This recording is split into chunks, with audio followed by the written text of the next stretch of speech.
This is a better prepared section to see details of the adrenal medulla.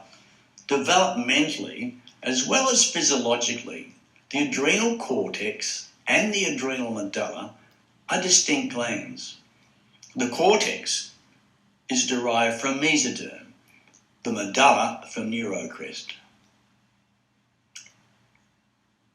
Neurocrest is also the origin of the peripheral nervous system, and in several ways the adrenal medulla resembles an organ that starts out developing as a sympathetic ganglion and then switches to an endocrine developmental pathway halfway along.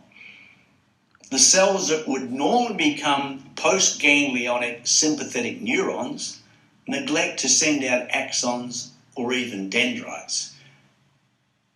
They develop the enzymes for making catecholamines, but just dump their secretions locally as endocrine cells. So these would-be postganglionic sympathetic neurons are two populations of secretory cells. One releases norepinephrine or noradrenaline, and the other epinephrine or adrenaline. These two types of cells look very similar. Both also are stained by the so-called chromaffin reaction specific for the adrenal medulla. It stains catecholamines. Therefore, both types are given the same name of chromaffin cells. They're innervated by preganglionic sympathetic axons, and you can often see bundles of these axons appearing as tiny circular profiles in this region here and also over here. This developmental story, by that I mean how the adrenal medulla got its sympathetic ganglion-like characteristic, offers another explanation for another curious detail of the gland. The medulla has a number of ganglion cells scattered about. That is, postganglionic sympathetic neurons. It's very hard to see them in this section, so you'll have to take my word for it.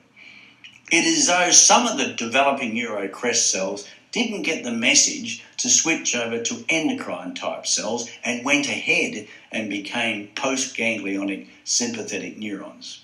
But as I said, these neurons are very, very difficult to see.